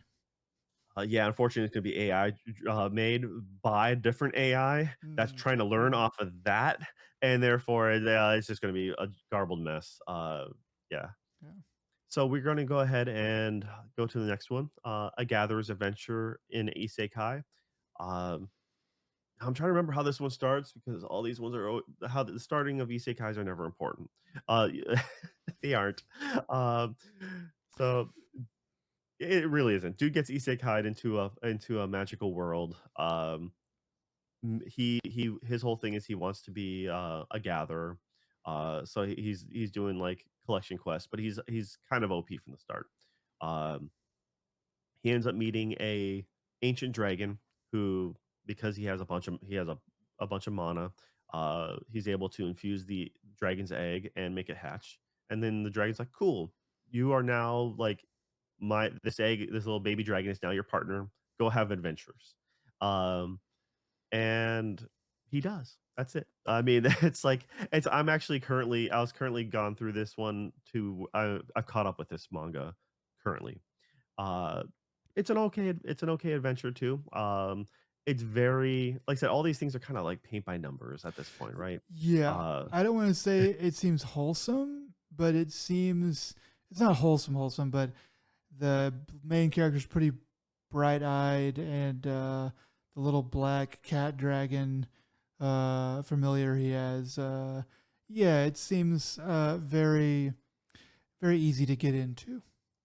he meets good people along the way. He has a good time, and it's pretty much that. I enjoy it. It's an easy read. So I'm hoping that this comes out pretty well.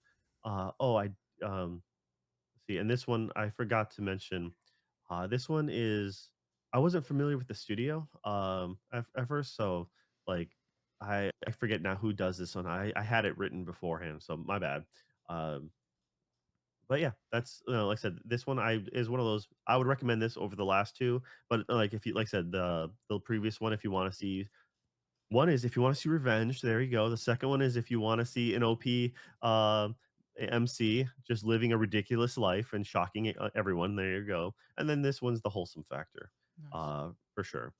Alright, next up, Ninja versus, Gokudo. This just kind of released the other day. It's, this one's being both in, uh, Japanese and in English. It's really bad. At Mm, least I think so. I feel like it's very much targeted towards, like, early elementary school or middle school kids at best. It feels like the quality is just a cut below everything. It should just be ninjas versus yakuza. mm, Um, the story goes in ancient times, ninja lord versus Gokudo head guy fight each other to the death. Goku dude loses and then is like, "Hey, everyone from my clan, just seek revenge on me from now to the end of your days, because I'm a sore ass loser." So, and that's exactly it. And then I don't know, main MC who's super ninja runs into a businessman on the street who happens to have limited edition merch, a cell phone case for like a magical girl anime that mm, had run for like 11 or 12 seasons or something like that, and they geek out over it. After introducing to their names, uh, I forgot their names now, but one guy was the main guy was like, "Hey, but it's written with the kanji of like ninja," and then the other guy's like, "Yes, and my name is reads like Gokudo," and you're like, "Oh, okay, this is that obvious and that bad." mm. Yes. Uh, I don't know. Yeah, I the manga art looks pretty decent in Okay. places. Looks like okay, that I can see why. It looks pretty detailed, and it's very it's not Baki, but it's sort of Baki. Yeah, and that's exactly the thing is, like, if you are a fan of Baki, I guess, or if you once again, it feels very childish because, when the ninja has to kill people, he's just poking their heads off. Like, Mm, he has super techniques and heads are going flying everywhere, and there's a little bit of blood, I guess, but it's just like, "Oh, wow, this is so edgy." And like, hey, I uh, late elementary school me would have loved the crap out of that, but I just feel as it's very shallow at least as of right now. Who knows? Maybe I'll be wrong, and maybe it'll just be the bee's knees. But honestly, I don't have any hope for this. okay. Though because it's in English, this might be the thing I play in the background while I'm not paying attention while I'm doing something else. To be honest, so we'll see. All right. The next one. Uh, The Fated Magical Princess Who Made Me a Princess. Yes. Okay. That's a dumb title. And so essentially, um, this one is a girl's born. Uh, Her mom dies in childbirth. father, who's the king, burns all things related to his now dead concubine, Mm. and the child is then neglected and raised by like servants, essentially for the majority of its early life. And then she happens to run into the the father, and they start forming a connection way late, way after the fact, I guess. Or I think she's like 5 now or something. Um, she is she's very cognitive of her situation, but so in the anime, it's not explained that it's like a reincarnation isekai thing, but then when you read the description, they're talking about, uh, in the novel, the lovely princess, blah, blah, blah. So I'm like, "Okay, so wait a minute, wait. By reading the synopsis, it seems that it's a isekai?" So, instead of being teleported into a game or an Otome game or something like that, or like it's more of a novel, I'm like, "Okay, maybe," I'm like, I don't know. It's very well animated. Um, it's okay, I guess. It seems sparkly and pretty, and bright. It's Uh, about someone trying it's essentially it's about her trying to connect with her dad, and her dad trying more or less, uh, being an emotionless robot, but also trying to get over the trauma of his love dying, essentially, and that's, facing his daughter. So, you know what? It seems like it's a nice, if it goes the way it should go, it'll be a nice heartwarming story. Um, okay, Now we have here, my status as an assassin obviously exceeds the hero. I forgot I read this, or I had read this a long time ago. It was all right. It was interesting. It was just, uh, I think I caught up to wherever it was, and then probably lost the tab because mm, I don't bookmark tabs, and just kind of forgot about it. So this one is pretty much about a class of kids who get isekai'd, um, and when they do, the main character, he is a quiet kid who doesn't really make a lot of noise, kind of fades in the background. Well, it turns out he has the assassin profession. He has a bunch of skills, and his stats are pretty high when he compares it to some of his classmates who are being publicly like they're announcing their stats like via orb in front of the king. And so then he decides to conceal his presence, avoids the whole um, being outed in front of everyone for his skills, and him trying to figure out what's going on because he kind of has a feeling that the king isn't being truthful, and it's one of those scenarios where like they're like, yeah, we summoned you um because you're our hero and we have no way to get you back, but it's not kidnapping because mm, he's been chosen. um and some of the it's the story goes pretty well from what I remember. It's This one looks pretty good. This one's done by Sunrise, and I this is one of the more hopeful ones I have for this season as far as production value and just overall animation style, quality, story. So I think this is a uh, better revenge slash action oriented one. I don't want to give too much because it spoils real quick. The first episode, not really so much. I was hoping they'd go through a little bit more by episode one. Episode two is probably where like the twist happens early on, the betrayal or whatever you want to call it, or the inevitability. Uh, curse your sudden and inevitable betrayal as mm. an all anime. Uh, and then we have here the last one that I'll mention, as of right now, because there's so much more that I haven't gotten to. Uh, this one was the surprise for me so far of the season. Uh, may I ask for one final thing? And this one is not to the best of my knowledge, not an isekai, not a reincarnation, but it plays very much like an otome.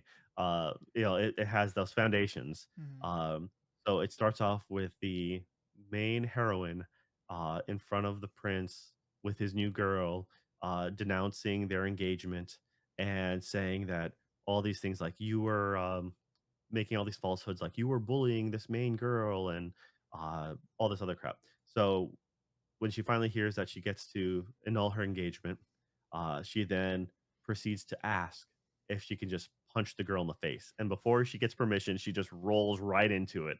And it is awesome. It is just the way as crass as the main girl talks, and she just proceeds to pummel the crap out of everyone in the room because she was engaged to the second prince, and all his followers, lackeys, or whatever entourage were all around him, and he's been mistreating her for a very long time. So she just unleashes her pent up rage on everyone, and it's pretty great. The English dubbing is pretty awesome. It seems to be being dubbed simultaneously, um, and yeah, that's like I'll just leave it at that. I really recommend this one. I'm having a lot of fun with it. 2 episodes are out right now. Um, so yeah, for sure. I think this hits all the right notes. It's more fun, it's not nothing too overly serious, but it's a good fun time to have. So yeah. Good, All right. good deal. Yeah, there's this season of anime is going. There's a lot of stuff, but mm, I'm not sure if it's going to be quality over quantity yet. Mm. There's still a lot of stuff yet to be dropped, so we will see. But I think we're in for at least a good lineup. I don't think there's nothing to worry about. There'll still be plenty of good things to watch. Whether it'll be a great lineup or yet or not, we'll see. That's all. Okay. All right. And now let's get to the news. Nick, what did you get for us today? So yeah, not a whole lot of big news, but some kind of fairly interesting things. First up, there's a speedrunner, and I forgot his name. I think I actually have it right here. Um, his name is um. This is good. Oh, Cosmic with a K. He managed to uncover more than 20 lost levels in the game Super Mario Bros. The Lost Levels. So it's over 20 levels that no one had ever seen before. Um, some of them. The article that I pulled up, the IGN article I pulled up, said that some of them are very glitchy, but some of them are very, but some of them seem to be like playable, like very like kind of normal, if maybe not completely finished or whatever. They are playable, I think.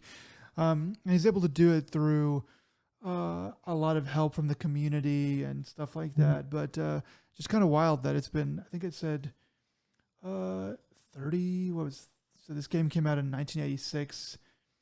So I forget exactly how many years that is, but like 29, 39 years um, that that these levels have been hidden. So kind of wild, kind of wild. I'm sure there's more details about that whole thing, but just for there to be that many and uncovered kind of all at once is very strange. I kind of wonder if other people are going to come forward and say, "Actually, I discovered it. I just wasn't streaming at the time, or whatever." But yeah, so that was kind of wild. Yeah, it's always neat when an old game like that, something you's discovered or something that people didn't realize was, a thing that's been embedded into it a long time. So it's yeah, what like the one that always comes to my mind is Punch Out, Mm. the ball bull trick where you see a camera flash, and that's the timing you're supposed to use for to do the timing of the right punch. What like person like a little pixel in the background is supposed to be a camera flash, and that's supposed to be your cue. Which most people didn't know about for forever. Like maybe if people did it, it was only like a word of mouth thing, like schoolyard thing, but Mm. like it wasn't really in print and widely known to everyone until just a few years ago. Uh, the lost levels is a thing that most people never got to play with because I believe that's supposed to be the original Mario 2, Super Mario 2 for Japan, I but think so. then we got a different one because it was too hard or whatever you want to say. Which Y- I like our Super Mario 2. I like it a lot actually, even though it's completely a different, style Mario game because it's actually a different. I forgot it's a different game with the sprites ripped out and then them throwing in Mario sprites in it is Yeah, what it is. yeah. The Mario 2 story is really weird, and like the difference between like Mario 1 and Mario 2 is like very like what was going on, and then return to kind of form in Mario 3, and then so on and so forth. But yeah, so I thought that was, I just like, oh dang. It is always cool whenever a speedrunner or some video game, archaeologist goes through and finds something that no one's ever seen before in a very old, very somewhat popular game. Next up, this article seemed kind of interesting to me. So different places are reporting on this, but it's originally coming from GameFile, and they reported that Ubisoft said that they canceled an Assassin's Creed game that would have taken place after the American Civil War, where you'd be playing an ex slave, and then they canceled it due to political climate concerns. So the little bit of reading that I did on this article was basically the the near assassination, or the assassination attempt of Donald Trump, that happened in July of 24, and that this game was canceled later that same month.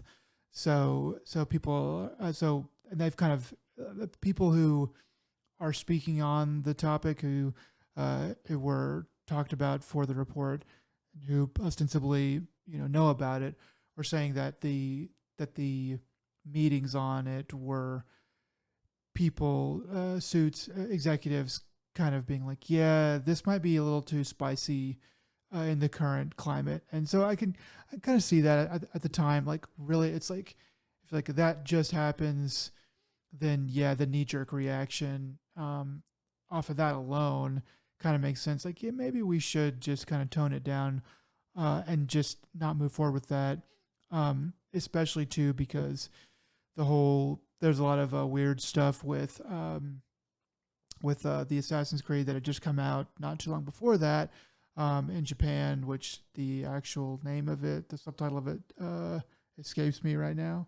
Um, Assassin's Creed Shadows, is that it? Um, Yes, at okay, least that's what I remember. okay. Didn't play it though, so That sounds generic enough to be correct. But all the stuff with that game and the Yosuke character and stuff like that, and you can kind of go read about that if you didn't already know about it. So they kind of face some heat already. So I'm kind of just putting that stuff together, kind of in my mind. I think that this game was pretty early on in development. It sounded like they really didn't. It was kind of more conceptual. I could be wrong, but from what I read in the articles, it sounded like it was pretty early on in the running. And being a business, Ubisoft is going to be pretty risk averse. So they're going to be like, we're so early in developing in this, we can cut our risk and cut our losses on this risk and just avoid the whole thing right now. So I kind of don't blame them for some of that. A lot of people online are decrying and saying we need a game like this. We need this game. I'll let that be for somebody else to argue about. I do think that the things that I have heard about this game, it sounds interesting. It sounds like a pretty decent time period to make an Assassin's Creed game for. It's a period right after the American Civil War, so the setting of like you're a ex slave makes a lot of sense. There's a lot of stuff to explore.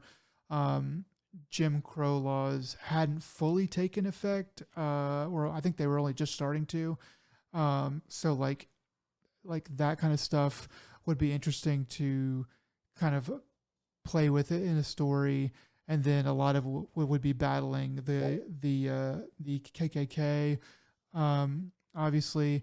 But yeah, so I think there's definitely plenty of meat on the bone there for something like that.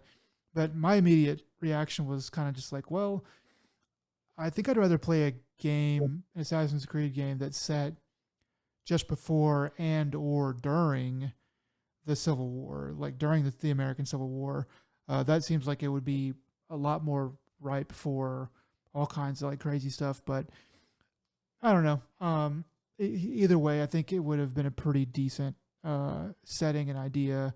Like they haven't had an American Civil War era Assassin's Creed game yet, have they? No, they did the American Revolution, and then they had the spin-off DLC where, Washington becomes king. They had the PSP game, which was Freedom, I believe. Yes. Um, so they had, like they had essentially 2 and a half games, 2 Mm. games, 1 DLC, 1 PSP minor game, which was actually a lot of people liked Freedom, if I remember correctly. Um, so, yeah, the way I look at it is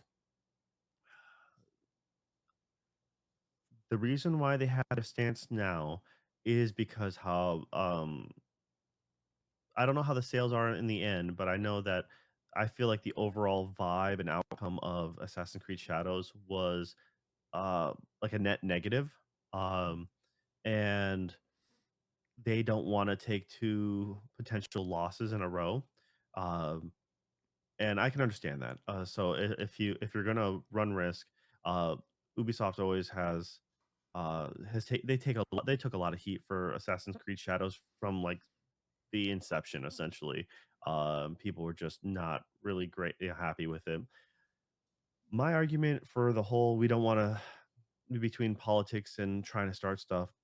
It's never stopped them before. It didn't stop them with Shadows, and it sure as hell didn't stop them with, Far Cry 5, because if you don't remember, Far Cry 5 came out in 2018. Mm. Um, Back in 2016, so this it takes place in America in, I forget, Nebraska or something like that, or no, Montana. I think it's, but anyways, um, rural America, and it brings up the concept of, like the idea of, religious cult leaders and stuff like that. But it has come shortly after in 2016, we had the militia who, took over a government building in, I believe it was Oregon. And so there was a lot of that was very much fresh in everyone's mind when they announced, the fall like, in 2017, they announced, Far Cry 5. Everyone's like, "Oh, yeah. Alright, so this is a hot topic." You're gonna look at you're gonna make this, like, relevant political. There's a lot to go off of, it being in, like, that kind of era, rural America, and they're like, "Oh, no, we didn't mean," like, as close as they made it look in the beginning, they kind of made it look one way, and then they completely zagged the other. In the end, the game became forgettable, is what the best way I could say, explain it. It had its moments, but it was most definitely like had they leaned in on it, and tried making a statement, but they're, of course, we don't do anything political, blah blah blah. I'm like, no, that's a lie, but whatever. Um, Yeah, and it's just a disappointment in the end. So I they th- should just own it, go for it, and then just take the beatings where it comes, but maybe they'll at least get credibility for standing up for what they think or what they, trying to stand up for something. yeah, and I Oh. think Ubisoft is a pretty big company, very big company, in fact.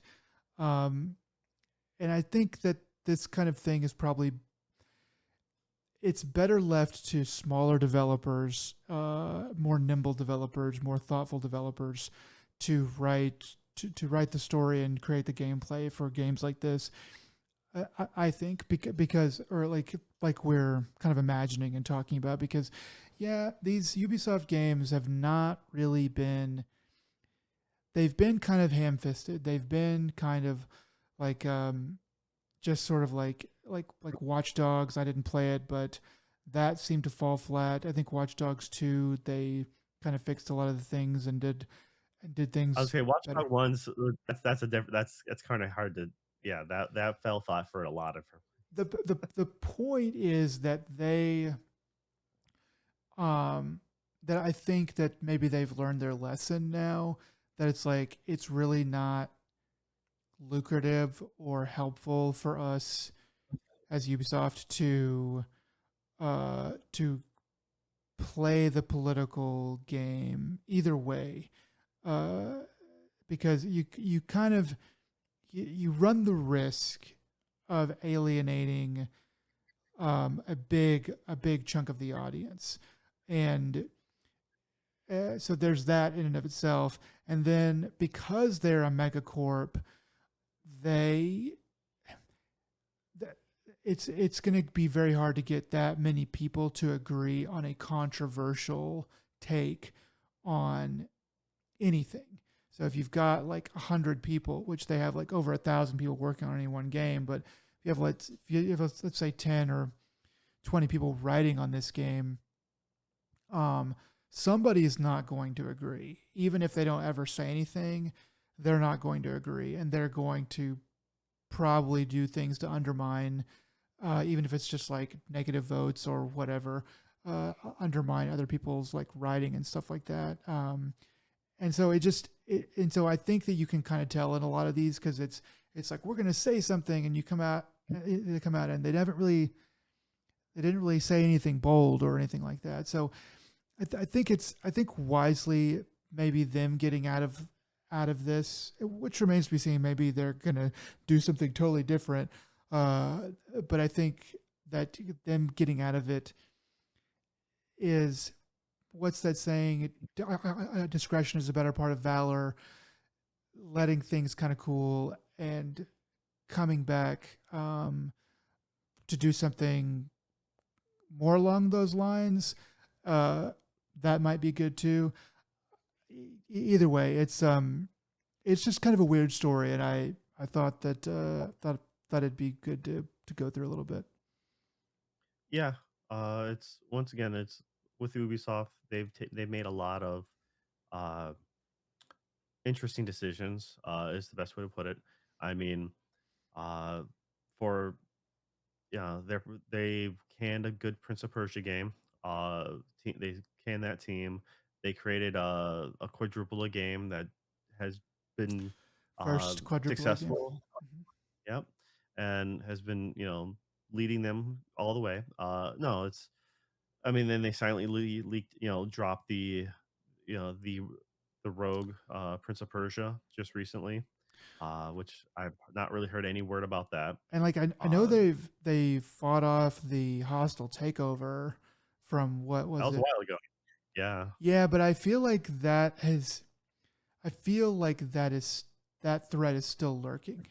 Like I feel like that's because I don't think that was the first time either. I could be wrong about that, but it did last a long time.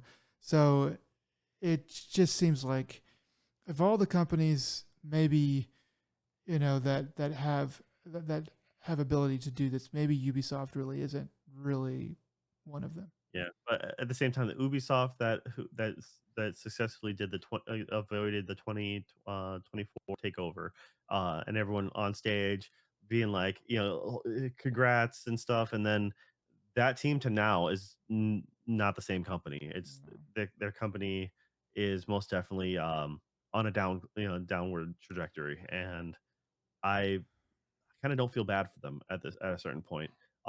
So we'll see. Yes, them dodging a bullet, them not wanting to talk about uh, slavery in any capacity, especially in America, where most of their studios are not American. So that might do them best not to talk about that topic, because they may not have the best. I mean, they can hire the people to inform them appropriately, but maybe they don't have the uh, personal cultural sensitivity to address it. Yeah, Um, that might be something to better left to like a Ubisoft America studio. Like if they opened one of those up, that might be better. But yeah, still hard.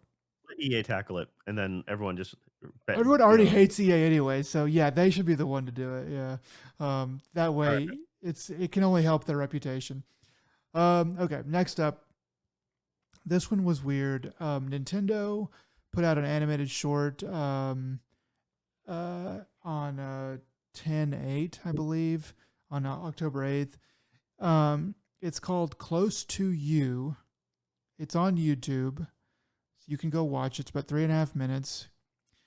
And it's a teaser, but from the short by itself, you cannot tell what the hell is it's teasing.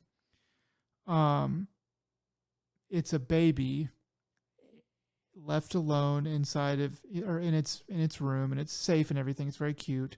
The mom's like going to answer the door, and then like its blocks start moving a little bit on their own and stuff like that. And um, so yeah, and you never see what's moving the blocks, and it's a very I found it to be extremely boring 3.5 minutes. It looks nice, but as soon as you're over, like, okay, this is like a nice like Pixar level animation, cool. As soon as you're past that, it's like, what are we doing? This is so boring. We're watching this baby play with like blocks that are like barely moving or moving like a little bit or whatever. So anyway, so long story short, it's a teaser for Pikmin 5. We found that out on October 9th. Uh, so people are saying, yeah, it's a teaser for Pikmin 5. It doesn't really say so. So I don't know how they. I guess Nintendo came out and said it, but it was a very strange teaser. One of the strangest teasers that I've ever seen. Um, and yeah, I guess if you want to, you can go watch the Close to You uh, little video. And yeah, so basically, all this is to say I'm excited for Pikmin 5. I've missed a lot of the Pikmin in the middle, but this would give me another decent reason to finally buy a Switch 2. So yeah. I am not excited for this at all. I'm just excited as for Pikmin 5 as I was for this trailer, which was non-existent. The quality of the animation was great. I would look forward to the fact that it is now in October. So I'm waiting for someone to do a cut where they then mod some like or somehow add in a horrifying entity moving the baby's pacifier around its crib Mm. because you have no idea. It's just cute. Oh yeah, the pacifier is being messed with. Oh, now it made because the baby wants his pacifier. It's now standing up, and mom gets to see the baby take its first steps. Oh, it's so cute. And I just want it to be some like Babadook thing in the background. Um, I just don't. Yeah, really, like some kind of like this is like something awful sort of thing. I just don't understand why they couldn't have put like a Pikmin like at the very end or something like poking its head out or something, just to have it be completely invisible the whole way through is very weird, kind of a weird choice. And people online seem to be thinking the same thing. They were like, nobody knew what this was. Nobody, people were kind of baffled by it. Yeah. So anyway, but I would like to play a Pikmin 5. I missed a lot of the. I played one for sure quite a bit, and then I played two, I think, a little bit. So it'd be nice to get back into it and at least have a reason to finally get a Switch 2. But yeah. all right. Okay, last thing. Report came out. This is from Video Games Chronicle. I don't know where they got it from, but that's where I'm getting it from. That more than 60% of US gamers only buy two games or fewer per year. Um, I found that to be kind of strange. I think that if you only buy two games or fewer per year, um, I just wonder who they were polling on this. Is it just like That's the exact thing I thought. I'm like, all right, what was your target audience you were polling? Where were you polling from? Um, because that really paints a different picture depending like were you targeting a campus, a university campus of some sort? Were you were your polls primarily done on a specific type of like websites or search, functions? Because I feel that that's paints a really incorrect number. There's a bunch of different stats when it comes to this. There was a few of them that talked about like it breaks it down to how many people do one game every 6 months, one game a year, how many do more than a couple games a year. Like, and I think one of the highest ones was like once a month or something like that. Uh, I want to know what they also qualify as buying a game. I mean, is a discounted $10 game, does that count as buying a game? Or are you talking about $60 titles, $70 titles now? Um, yeah, you know, it's there's it doesn't tell you a lot, it and it so I think this is a really weird, stats that it they pulled. did have some data on like full price games and stuff like that. I think a little bit, but I mean, I guess there are a lot of people who are quote gamers who do play video games occasionally, who are way outside of the kind of people who might have a video game podcast. Um, even like even like a small one or whatever. Like, there's a lot of people who are, I guess, like moms and dads that don't really have any time for games, like officially, but they do play some. And so it's like oh, I make like a lot of money, so I have a PS5, but I almost never play it. But like every once in a while, like a new game comes out, and I go and buy it and play it, and then I'm done with that for 6 months until the next like Elden Ring type game or whatever comes out. Once again, I'm just curious, does it have to be a new game, like a new release, or can it be I think because it's. I mean, I kind of read for that through this article, and I think it's like literally any game, and I'm kind of like, well, I feel like these people are a little bit outliers. It's like I don't want to gatekeep or anything here, but it's like these, but like a lot of these people are sound to me like outliers because anybody with Steam who plays Steam games, is almost certainly going to buy like three, five, 10 games during any given Steam sale, of uh, things that they'll yeah, never play, but they're buying them. especially when you're looking at games $20 or less. I mean, like for me, I don't buy a lot of games. Almost nothing at full price. But so if it has to be full price, then yeah, then my numbers get skewed. I generally buy a lot of PSVR, Mhm. games, and those games are generally sub $30, and especially since I'm buying them on sale, they're usually, $10 to $20.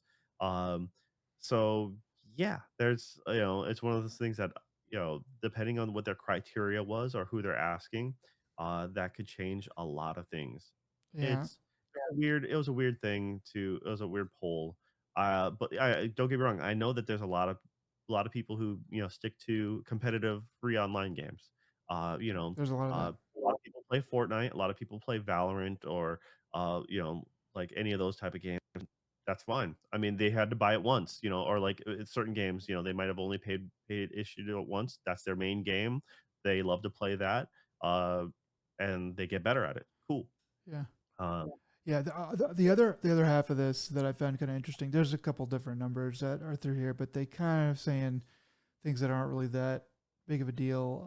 But it did say that just 4% of people, gamers, said they buy more than one game a month. So basically, that's 13 games a year, I guess, is what that would average out to. Um, so yeah, that kind of makes sense. Um, I think a lot of people. I think that is probably pretty rare because there's probably a lot of people who are pretty decent. I don't want to say hardcore gamers, but pretty serious gamers that, yeah, with the library and with free games that are being given out everywhere and borrowing games and stuff like that. There's probably a lot of people who just don't have to, and like, free to play games, people who just don't have to buy very many games on sale or not, brand new or not. But yeah, yeah. Once again, it's like I said, I wish there was more information about this poll. yeah, Because depending on how big the pool was, I mean, was it 1,000 people? Was it 100 people?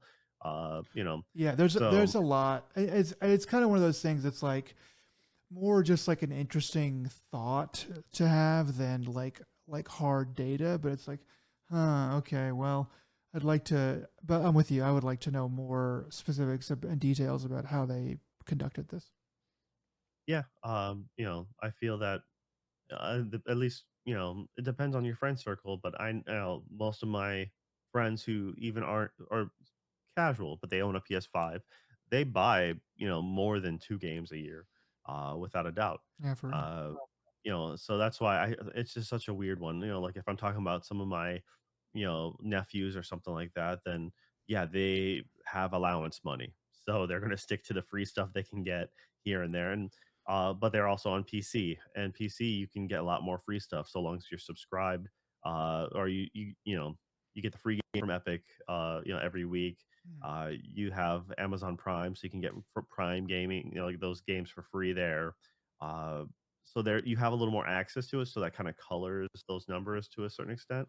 Uh, yeah, it's it is not the best piece of polling, but all right. Uh, is that it? That's all you got there? Yeah, yeah, that's all the news fit to print. All right, real quick then, I'm just throwing in at the end. You know, a quick reminder to everyone who has PlayStation Plus, at least, that this month's free game. Nick's favorite, Goat Simulator 3. Mhm. That's out there. I Uh, helped develop it. yeah, you did the mocap, in fact. So very interesting tongue work you did there. So, uh, but yes, then there's Cocoon and Alan Wake 2. Alan Wake 2, great game for this time of year, just great game in general. We loved it to death. It was probably our favorite game last year.